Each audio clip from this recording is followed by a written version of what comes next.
Broadcasting live from atop the Rocky Mountains, the crossroads of the West. You are listening to the Liberty Roundtable Radio Talk Show. They say inflation's cooling. Boy, howdy, do I wish it were true. Happy to have you along, my fellow Americans. Homes in many cities reach $1 million. That's out of reach in hundreds of cities for the average American, that's for sure. Now, the mainstream press, ignorant about the economy, sad but true. Don't mean to be offensive with my comments, but they're kind of wondering, hey, if inflation's cooling, why are prices so high?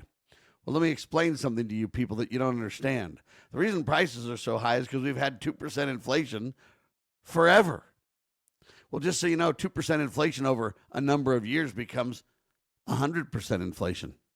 And over time, it gets out of control. And if that number goes above 2%, 3, 4, 5, 6, 8, 10, 15, it doesn't take long to make that change. You add to that the inflationary numbers, and you add food shortages due to all kinds of climate issues, man-made or otherwise. You add to that housing crises for a variety of reasons, primarily illegals in America taking up tons of housing. If we've got 10 million illegals in the country, 10 million people need housing, folks. So that ratchets up the cost of housing. Then you have the oil embargoes and oil battles, if you will, worldwide. Everything costs more to ship. And when prices go up like that, up, yes, they might not be going up as fast as they once were under the Biden administration or the last couple of months, but they're not coming down. They're just not going up fast anymore. Anyway, I digress, but it's very interesting to see. Also, people are depending on more and more bills in their lives, right? So it's not only inflation that's the problem, it's I've got more bills. So think about it. Yet younger generations or generations, my parents, I should say older generations maybe, my parents, their parents, you know, they didn't have an internet bill. I have one. They didn't have an AI bill. I have one. They didn't have an air conditioning bill. I have one. They didn't have multiple cars. I have them. They didn't have multiple TVs. I have them. They didn't have multiple entertainment accounts of different kinds. I have them. I mean, shall I keep going to make the point?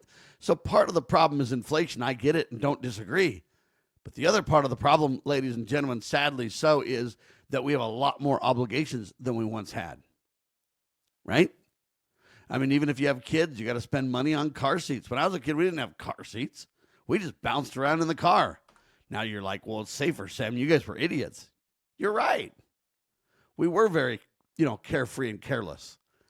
You guys are a lot smarter in your younger generations to keep kids safe in cars. That's all true. But it doesn't change the fact that it costs a bunch of money for car seats. Yeah, you also have to have a car that's bigger to fit all the car seats, right? The car seats now are massive. Right? And so, we go out to eat a lot more than we used to. Food costs more than it used to. We have, a lot. When I was a kid, diets were fairly simple.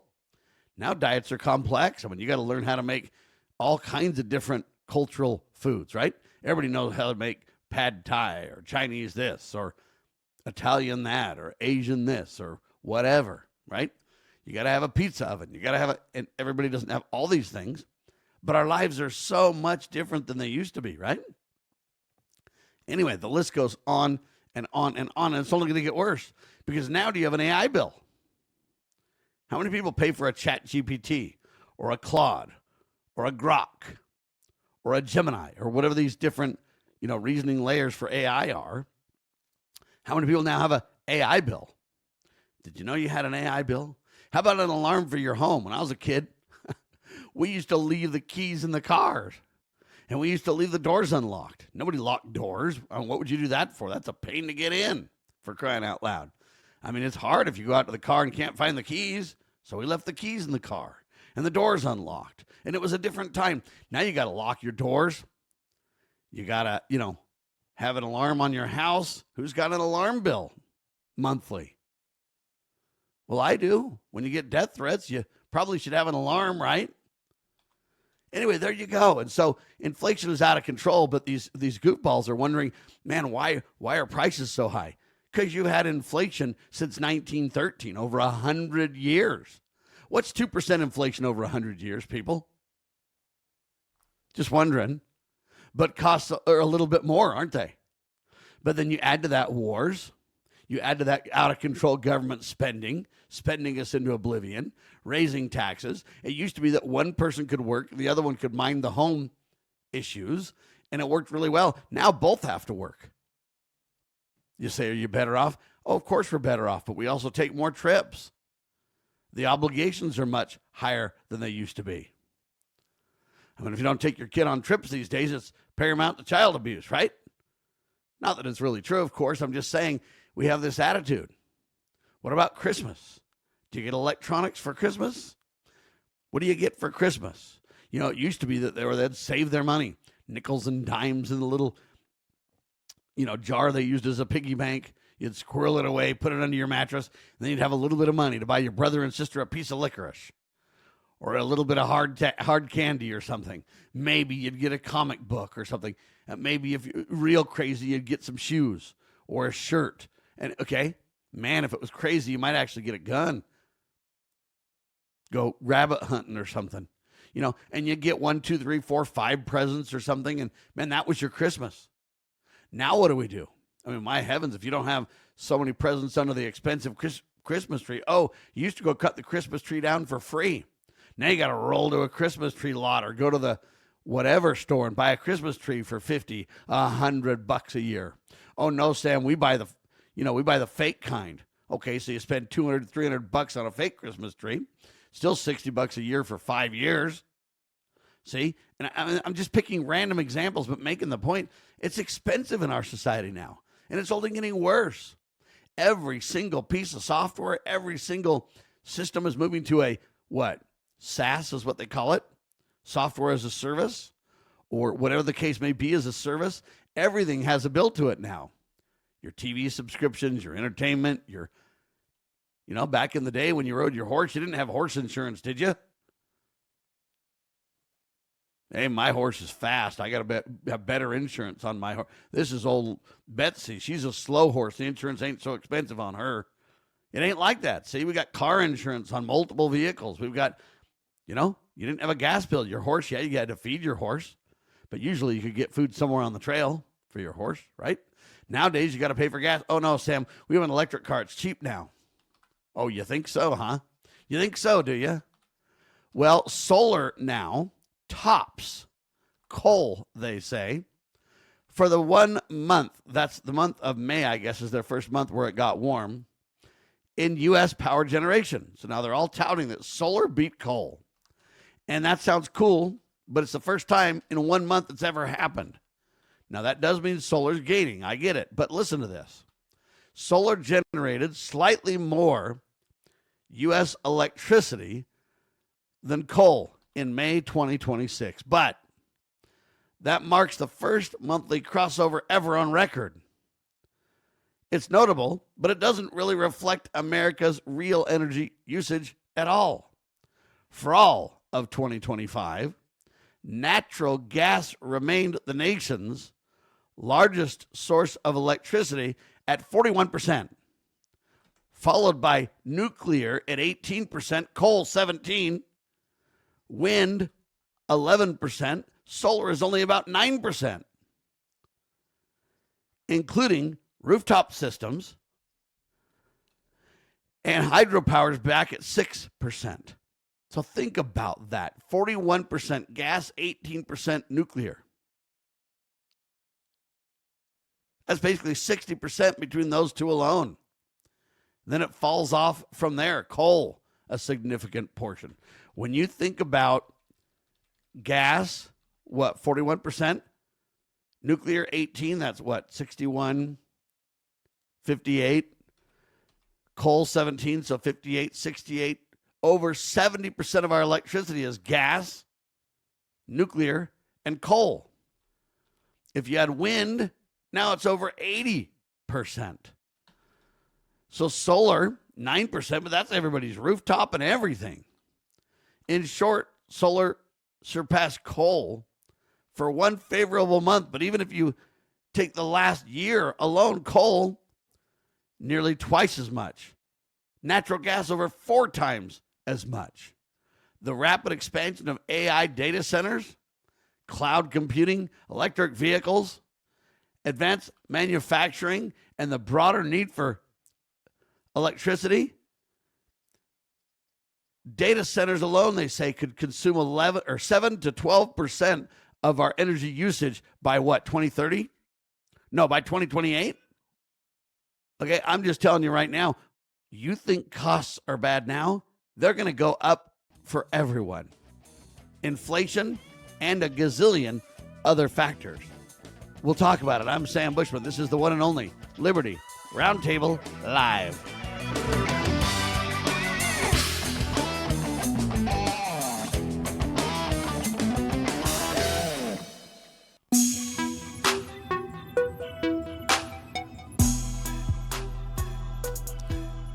All right, back with you live, ladies and gentlemen. We're talking about this general idea that inflation's easing and everybody's happy about it. The Federal Reserve's still thinking about raising interest rates, so we'll see how that all goes. They may just not raise them as much, or they may hold them steady, but the likelihood of them dropping or reducing interest rates isn't happening anytime soon, I don't think.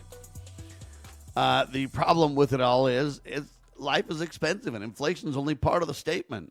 Okay, the rapid expansion of AI data centers, cloud computing, electric vehicles, modern advanced automated manufacturing. Hey, it's going to increase electricity costs big time.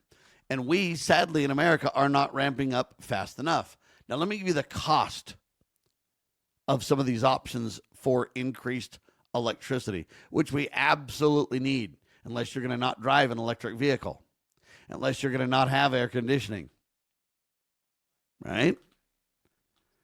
Approximate cost to generate electricity from new power plants. Listen to this. They say this: onshore wind, 3 to 5 cents per kilowatt hour. That's not what you pay for it. That's what it costs. 3 to 5 cents per kilowatt hour. Now, that's really cheap. But the wind, just so you know, is very, very, very unreliable. Utility scale solar, so not on top of your house, but utility scale solar, 3 to 6 cents per kilowatt hour. But again, only when the sun's out. Natural gas combined cycle, 4 to 7 cents.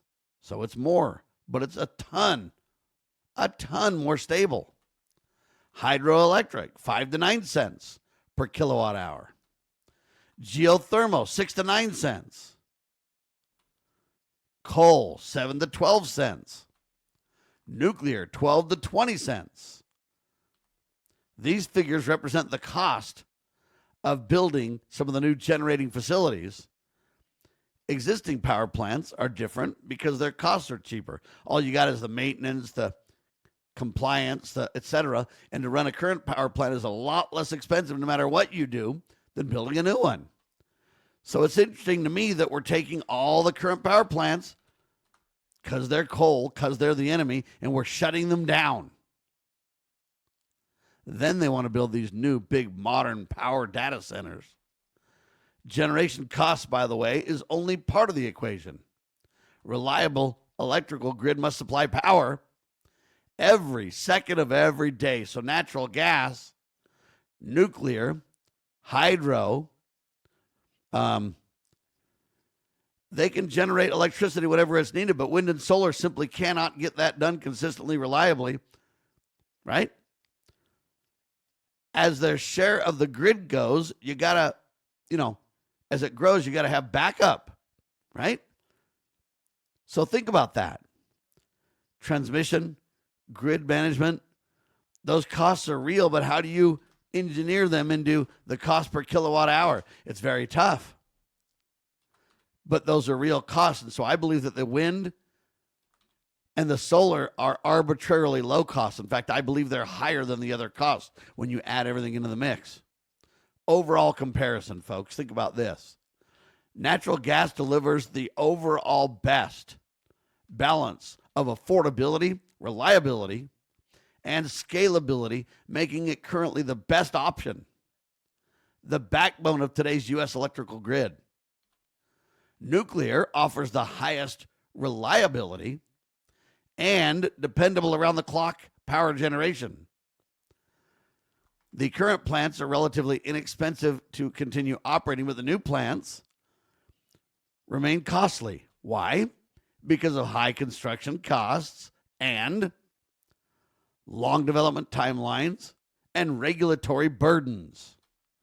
Hydroelectric, among some of the most reliable and lowest cost sources where dams already exist, but opportunities for major expansion are very limited. Coal provides dependable, dispatchable power, but generally costs more to operate than natural gas because of fuel, maintenance, and then get this, environmental compliance requirements. See? Wind produces incredibly inexpensive electricity when conditions are favorable, but you got to have complementary resources to make sure that delivery is stable. In other words, backup and all this kind of stuff. How expensive is that? See? Solar delivers low-cost daytime in certain regions. Electricity continues to grow rapidly, but production stops at night and doesn't work when it's cloudy. And so now you got, how do you store all that? How do you dispatch the electricity when you need it? The bottom line, folks, Americans' energy challenge is no longer simply generating the cheapest electricity. It's producing affordable, reliable electricity to support the rapidly growing economy that absolutely demands electricity to function. That's the bottom line here. Okay? We didn't used to depend on electricity for a lot of our economy. Now we depend on it literally for everything. Doesn't matter which job you have, electricity is involved, even in farming, even in milking cows. Right? AI data centers, cloud computing, electric vehicles, new manufacturing, population growth are all driving incredible demand. And you got to balance cost, reliability, and transit.